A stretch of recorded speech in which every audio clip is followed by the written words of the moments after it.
Hello everyone, welcome back to a new video. इस video में हम लोग चैप्टर द गिविंग ट्री जो कि यूनिट 6 का है शायद, तो गिविंग ट्री का हम लोग एक्सप्लेनेशन देखेंगे। ठीक है, सो लेट्स स्टार्ट। गिव मतलब क्या होता है? देना। ठीक है, और ट्री यानी पेड़। तो ऐसा पेड़ जो कि सब कुछ दे देता है। किसको देता है? तो हम लोग आगे देखते हैं। बेसिकली पेड़ जो है हमें बहुत कुछ ही देते हैं। ठीक है, कुछ क्वेश्चन है, how do you feel when you help someone? Feel मतलब महसूस करना। हमको कैसा महसूस होता है जब हम किसी दूसरे की मदद करते हैं? तो हमको बहुत ही अच्छा फील होता है। Second, how do you feel when you share your things with other? हमें कैसा फील होता है जब हम अपना कोई वस्तु दूसरों के साथ शेयर करते हैं? तो बेसिकली हम लोग लंच टाइम जो है अपना लंच तो सब लोग शेयर करके खाते हैं, वैसे भी हमको अच्छा फील होता है। Read this play to know a tree feels when it helps a bird. Play means क्या होता है? तो यहाँ पे प्ले मीन्स नाटक होता है। ठीक है, ये एक नाटक है जो कि पेड़ और एक किसके बारे में है? तो एक लड़का के बारे में है। तो चलिए शुरू करते हैं। नैरेटर। नैरेटर मतलब क्या होता है? नैरेटर का हिंदी होता है कथावाचक, मतलब जो कहानी है उसको बोलने वाला, वो सारा नैरेट करेगा, उसको हम लोग नैरेटर बोलते हैं। वंस मीन्स एक बार। तो नैरेटर बोलता है। ठीक है, once there was a tree. एक समय, एक बार एक पेड़ था। एक क्या था? एक पेड़ था। And it loved a little boy. और उसको जो है लिटिल बॉय को बहुत ज्यादा पसंद करता था, और लिटिल बॉय जो है पेड़ को बहुत ज्यादा पसंद करता था। एवरी डे मीन्स प्रत्येक दिन। The boy would visit. Visit मतलब क्या हो गया? मिलने जाना। ठीक है, किसी से जो है हम लोग मिलने जाते हैं तो उसको विजिट बोलेंगे। तो प्रत्येक दिन जो है लड़का विजिट करता था पेड़ के पास, यानी पेड़ से मिलने जाता था। And enjoy it's company. और कंपनी मतलब क्या होता है? साथ। कंपनी मतलब यहाँ पे क्या हो जाएगा? साथ। ठीक है, तो पेड़ का साथ जो है उसको अच्छा लगता था, और पेड़ को भी लड़का का साथ अच्छा लगता था। ट्री, अब पेड़ बोलता है। ठीक है, कम हेयर माय बॉय, यहाँ आओ। Come and climb. क्लाइम मतलब क्या था? चढ़ना। Climb up my trunk. Trunk मतलब बेसिकली क्या होता है? तना। आओ और मेरे तने पे चढ़ो। और स्विंग। स्विंग मतलब क्या हो गया? झूला। स्विंग फ्रॉम माय ब्रांचेस, और मेरे डालियों पे झूलो। ठीक है, पेड़ क्या बोला लड़का को कि कम हेयर, यहाँ आओ my boy. Come and climb, आओ और मेरे ऊपर चढ़ जाओ, मेरे तनों के ऊपर चढ़ जाओ और झूला झूलो। बॉय स्विंगिंग फ्रॉम ब्रांचेस, लड़का क्या करते हुए? डालियों से झूल रहा था। ठीक है, डालियों पे झूल रहा था। स्विंग यानी झूल झूल रहा था। ओह व्हाट फन, और वो बोलता है कितना मजा आ रहा है। ट्री ने बोला, are you hungry? Hungry means क्या होता है? भूखा। ठीक है, पेड़ ने पूछा, और क्वेश्चन मार्क दिया मतलब ट्री ने पूछा। पेड़ ने पूछा, क्या तुम भूखे हो? ईट माई एप्पल्स, अगर भूखे हो तो मेरे एप्पल्स को खा लो। तो अब लड़का क्या करता है? एप्पल्स को खाते हुए बोलता है, हाउ डिलीशियस। डिलीशियस मीन्स क्या होता है? स्वादिष्ट। डिलीशियस मीन्स होता है स्वादिष्ट, और वो खाते हुए बोलता है कितना स्वादिष्ट है ये एप्पल। नैरेटर बोलता है, when the boy was tired, जब लड़का टायर्ड हो गया था। टायर्ड मीन्स क्या होता है? थक जाना। जब लड़का थक गया था तो he slept under the tree. Slept मतलब हो गया सो जाना। ठीक है, स्लेप्ट मतलब क्या हो गया? सो जाना। तो वो पेड़ के नीचे ही सो गया। द ट्री वाज हैप्पी, पेड़ बहुत ज्यादा खुश था। To give it shade. Shade मतलब क्या होता है? छाया। शेड मतलब होता है छाया, तो उसको जो है छाया देके बहुत ज्यादा खुश था। किसको? तो लड़के को। पेड़ जो है लड़के को छाया देके बहुत ज्यादा खुश था। But time went by. Went by मतलब बीत गया। ठीक है, बीत जाना या बीत गया, गुजर जाना, उसको वेंट बाय बोलते हैं। तो धीरे धीरे समय जो है बीत गया। And the boy grew older, और धीरे धीरे लड़का जो है बड़ा होता गया। ग्रीव ओल्डर मतलब बड़ा होते गया, धीरे धीरे लड़का बड़ा होते गया। एंड वेंट अवे, अब जब बड़ा हो गया तो उसको तो अब पेड़ के साथ खेलने का टाइम तो है नहीं, तो वो दूर चला गया। ठीक है, वेंट अवे मतलब दूर चले जाना। तो वो धीरे धीरे दूर चला गया। दूर चले जाना, वेंट अवे मीन्स दूर चले जाना। तो लड़का जैसे धीरे धीरे बड़ा हो गया तो वो उससे दूर चला गया। The tree was often alone, और इसको ऑफन पढ़ते हैं, O F T N, often पढ़ते हैं। ऑफन मतलब होता है हमेशा। ठीक है, या बार बार। The tree was often alone, अब पेड़ जो है हमेशा अलोन यानी कि अकेला। पेड़ हमेशा क्या रहने लगा था? अकेले रहने लगा था। आफ्टर सम ईयर्स, कुछ सालों बाद, one day the boy came, एक दिन क्या हुआ? लड़का आया पेड़ के पास। And the tree was very happy, और उस लड़के को देख के पेड़ जो है बहुत ज्यादा खुश हो गया था। ट्री, पेड़ ने बोला, कम माई बॉय, आओ। Come and climb up my trunk, आओ मेरे तने पे चढ़ जाओ। And swing from my branches, और मेरे डालियों पे चढ़ के झूलो। तो लड़का बोलता है, I am too big to climb up, मैं टू बिग यानी मैं बहुत ज्यादा बड़ा हो गया हूँ, अब तुम्हारे तनों पे नहीं चढ़ सकता हूँ, और मैं खेलने का समय नहीं है। I want two by things, मुझे क्या सामान खरीदना है? बाई मतलब होता है खरीदना, और वांट मतलब चाहता है, यानी मैं सामान खरीदना चाहता हूँ। एंड हैव फन, और मैं मजे करना चाहता हूँ। आई वांट सम मनी, मुझे क्या चाहिए? कुछ मनी चाहिए, रुपया पैसा चाहिए। Can you give me some money, क्या तुम मुझे कुछ पैसे दे सकते हो? तो लड़के ने जो है पेड़ से क्या मांगा? तो कुछ पैसे मांगा, रुपये पैसे मांगे। क्या तुम रुपया पैसा दे सकते हो? तो पेड़ के पास बेसिकली रुपया पैसा तो होगा नहीं। तो ट्री बोलता है, आई एम सॉरी, मुझे माफ करना, but I have no money, लेकिन मेरे पास तो कोई रुपया पैसा है नहीं, तो मैं तुम्हें नहीं दे सकता हूँ। But I have only leaves, मेरे पास क्या है? पत्ते हैं, और एप्पल्स हैं। ठीक है, सेब है। You can plug. प्लक मतलब होता है तोड़ना। प्लग मतलब क्या होता है? तोड़ना। तुम मेरे सेव को तोड़ सकते हो एंड सेल, सेल मतलब होता है बेचना, और उसको जो है बेच सकते हो कहाँ? मार्केट में, यानी बाजार में उसको बेच सकते हो। Then you will have money, और उसके उससे बेच के तुम जो है पैसा कमा सकते हो। तो नैरेटर बोलता है द बॉय, नैरेटर ने बोला the boy happily plug the apples. तो लड़का ने क्या किया, उसको तोड़ दिया। किसको? तो एप्पल्स को, एप्पल्स को तोड़ लिया एंड कैरी, कैरी मतलब लेके चला गया, देम अवे उससे दूर लेके चला गया। The tree was also happy. अब फिर लड़का आता है, अपना वो एप्पल लेके चला जाता है। पेड़ इस बार भी बहुत ज्यादा खुश था कि लड़का कम से कम उसके साथ मिलने आ रहा है। But the boy stayed away for a long time. तो वो एप्पल लेके चला गया, उसको मार्केट में बेच दिया, अपना लड़का अपनी जिंदगी में खुश था। लेकिन अब बहुत दिन तक स्टेड अवे मतलब दूर रहना, तो बहुत दिन तक लड़का जो है पेड़ से दूर रहा। और ट्री वाज सैड, और पेड़ क्या हो गया? उदास हो गया। वन डे, एक दिन, द बॉय केम बैक मतलब वापस आना, लड़का जो है वापस आया and the tree shook with joy. Shook with joy मतलब पेड़ जो है खुशी से जो है हिलने डुलने लगा, वो करने लगा, उसको बोलेंगे शुक विथ जॉय। खुशी के मारे जो है नाचने लगा, बेसिकली वो हो गया शुक विथ जॉय। ट्री ने बोला कम, आओ boy, come and climb up my trim trunk, आओ और मेरे तने पे चढ़ जाओ। स्विंग फ्रॉम माई ब्रांचेस, मेरे डालियों से झूलो। ईट माई एप्पल्स, मेरे एप्पल्स खाओ। प्ले इन माई शेड, मेरे छाया में खेलो। एंड बी हैप्पी, और खुश रहो। तो पेड़ हमेशा बेसिकली उसको वही बोलता था।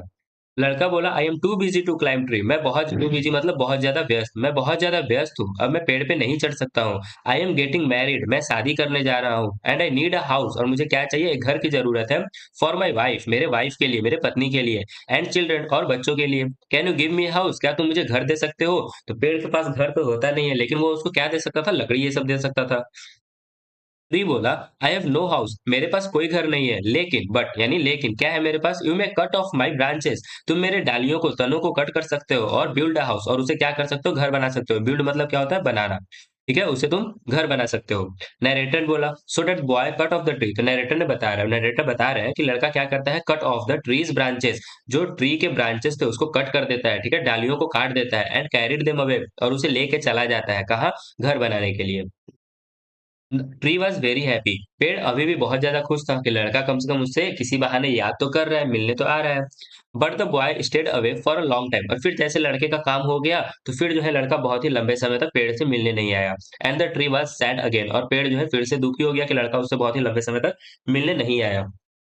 And when he come back after some years, और फिर कुछ सालों बाद जब लड़का जो है उससे वापस मिलने आया, सम इयर्स यानी कुछ सालों बाद जब लड़का उससे वापस मिलने आया, the tree was so happy that it could hardly speak. पेड़ इतना ज्यादा खुश हो गया था कि खुशी के मारे उसे कुछ बोला नहीं जा रहा था। ठीक है, इट कुड हार्डली स्पीक मतलब वो इतना ज्यादा खुश था कि खुशी के मारे उसे कुछ बोला नहीं जा रहा था।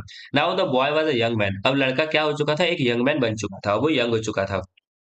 तो ट्री बोला come boy come, what can I do for you, आओ लड़का आओ। आओ आओ, बेसिकली उसको बुलाता है कि आओ, फिर बोलता है what can I do for you, अब मैं तुम्हारे लिए क्या कर सकता हूँ? क्योंकि लड़का जब आता था तो पेड़ से कुछ ना कुछ मांगते ही रहता था। तो अब जो है पेड़ बोलता है अब बताओ मैं तुम्हारे लिए क्या कर सकता हूँ? यंग मैन यानी वो जो लड़का था वो यंग मैन हो चुका था, तो इसीलिए यहाँ पे यंग मैन है। अब वो बोला I am going on a business trip, मैं अपने व्यापार के लिए यात्रा पे जा रहा हूँ। आई वांट अ बोट, अब मुझे क्या चाहिए? एक बोट चाहिए। टू टेक मी अवे, ताकि मैं कहीं दूर जा सकूं।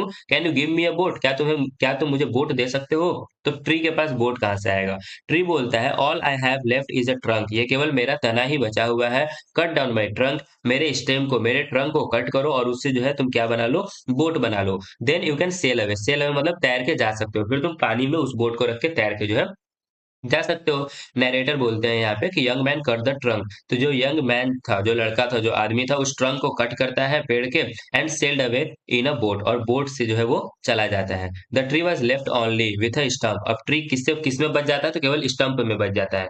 स्टम्प क्या होता है? तो बेसिकली जो केवल ये जो भाग है ना, उसको हम लोग केवल स्टम्प बोलेंगे, यानी पेड़ के एकदम सबसे नीचे का हिस्सा जो है केवल बच जाता है, और कुछ बचता ही नहीं है, तो उसको हम लोग स्टम्प बोलते हैं।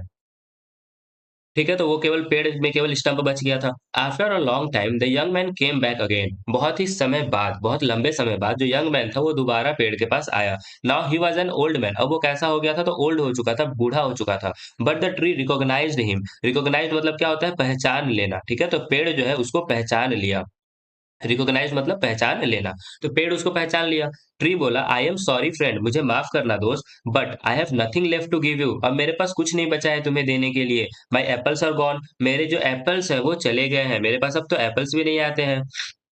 ओल्ड मैन ने बोला, my teeth are too weak मतलब बहुत ज्यादा कमजोर हो गए हैं, किसके लिए? एप्पल्स खाने के लिए। तो फिर ट्री बोला, माय ब्रांचेस, मेरे जो डालियां थी वो भी चली गई हैं, तुम उसके ऊपर अब झूल भी नहीं सकते हो। तो ओल्ड मैन ने बोला, आई एम टू ओल्ड, मैं बहुत ज्यादा बूढ़ा हो गया हूँ कि अब मैं तुम्हारे डालियों पे नहीं झूल सकता हूँ। तो फिर ट्री ने बोला, माय ट्रंक इज गॉन, अब मेरे तने भी नहीं है, मेरे तने भी चल गए हैं, तो तुम उस पे चढ़ भी नहीं सकते हो। तो ओल्ड मैन ने पता है क्या बोला कि आई एम टू टायर्ड, मैं बहुत ज्यादा थका हुआ हूँ कि मैं कहीं भी चढ़ नहीं सकता हूँ। फिर ट्री जो है साइंग, मतलब ट्री जो है वो बोलता है, साइंग मतलब होता है आह भरना, ठीक है? आह भर के बोलता है, आह भरना। ट्री जो है आह भर के बोलता है, आई एम सॉरी, मुझे माफ करना। I wish that I could give you something, मैं आशा करता हूँ कि मैं, मेरी इच्छा है कि मैं तुम्हें कुछ दे सकूं, but I have nothing left, लेकिन मेरे पास कुछ नहीं बचा हुआ है। I am just an old stump, अब मेरे पास क्या है? तो केवल एक ओल्ड स्टम्प बचा हुआ है, मतलब वही पेड़ को काटने के बाद जो नीचे का जगह बच जाता है। आई एम सॉरी, मुझे माफ करना। ओल्ड मैन बोलता है, डियर ट्री, प्रिय पेड़, यू हैव ऑलवेज गिवन, तुमने मुझे हमेशा कुछ ना कुछ दिया है। क्योंकि जब वो छोटा था, तो यार जब वो छोटा था तो उसको क्या देता था? सेड, सेड देता था। फिर एप्पल दिया, एप्पल के बाद और क्या दिया? फिर उसके बाद से ब्रांच दिया था, ब्रांच के बाद फिर ये स्टेम दिया था, स्टेम यानी या फिर उसको जो कुछ था तना, उसको वो दिया था। फिर उसके बाद और भी था, ये सब कुछ ना कुछ जो है उसको वो देते गया था, पेड़ जो है उसको कुछ ना कुछ बचपन से देते ही गया था। But now I don't need much, तो अब जो है बूढ़ा आदमी बोलता है कि तुमने मुझे बचपन से कुछ ना कुछ देते जा रहे हो, लेकिन अब मुझे कुछ नहीं चाहिए। जस्ट अ क्वाइट, क्वाइट मतलब शांत, बस एक शांत सा जगह चाहिए ताकि मैं वहां पे सिट यानी बैठ सकूं और आराम कर सकूं। तो पेड़ जो है फिर से हैप्पी हो जाता है, खुश होकर बोलता है, well, an old stump is good for sitting and resting on, जो ओल्ड स्टंप बचा हुआ है वो गुड यानी वो अच्छा है, किसके लिए? बैठने के लिए और आराम करने के लिए। सिट यानी बैठना, रेस्ट यानी आराम करना। कम फ्रेंड, आओ दोस्त, सिट डाउन एंड रेस्ट, आओ बैठो और आराम करो। तो narrator, the old man did, और ओल्ड मैन क्या करता है? वो जाता है उसके ऊपर बैठ के आराम करता है। And the tree was still happy, और पेड़ जो है अभी भी, स्टिल मतलब होता है अभी भी, तो पेड़ जो है अभी भी खुश रहता है। ठीक है, तो ये बेसिकली कहानी है एक पेड़ के बारे में जो कि अपना सब कुछ दान कर देता है एक लड़के को, फिर जो वो लड़का यंग मैन होता है तब, और फिर वो बूढ़े आदमी को भी सब कुछ दे देता है। ये कहानी कहाँ से लिया गया है? तो द गिविंग ट्री से ही लिया गया है। इसके लिखे राइटर कौन है, ऑथर कौन है? तो सेल सिल्वर आइंस्टाइन जो है इसके ऑथर है। ऑथर बोलो, राइटर बोलो, दोनों को एक ही बात बोला जाता है। ठीक है, न्यू वर्ड्स हम लोग देखते हैं। स्विंग मतलब क्या होता है? स्विंग मतलब झूला होता है। डिलीशियस यानी स्वादिष्ट होता है। प्लक यानी तोड़ना होता है। प्लक यानी क्या होता है? तोड़ना। ट्रिप यानी हमारा यात्रा हो गया, कहीं पे भी हम ट्रिप करने जा रहे हैं तो वो यात्रा हो गया। सेल यानी तैरना होता है बेसिकली, जब हम लोग जब तैरते हैं नहीं, जब नाव तैरता है तो उसको सेल बोलते हैं। स्टंप मतलब हमारा बस वही, इसको हम लोग टुकड़ा बोल सकते हैं कि एक टुकड़ा बस पेड़ का वो बचा हुआ है जिसपे वो बैठ के आराम कर रहा है, तो इसका टुकड़ा होता है। और रिकॉग्नाइज मतलब होता है पहचान लेना। ठीक है, रिकॉग्नाइज मतलब होता है पहचान लेना। तो बेसिकली ये हमारा पूरा स्टोरी था गिविंग ट्री के बारे में। आई होप कि आप इन्हें जो है ये कहानी को बहुत ही एंजॉय किया हो। आपको ये अच्छा लगा हो तो हमारे वीडियो, हमारे चैनल को क्या करें? सब्सक्राइब करें, वीडियो को लाइक करें और हमारे साथ बने रहें, ताकि आगे भी जो है हम लोग क्लास 4 के और भी चैप्टर्स लाएंगे तो आप लोग जो है उन सबको देख सकें। Thank you.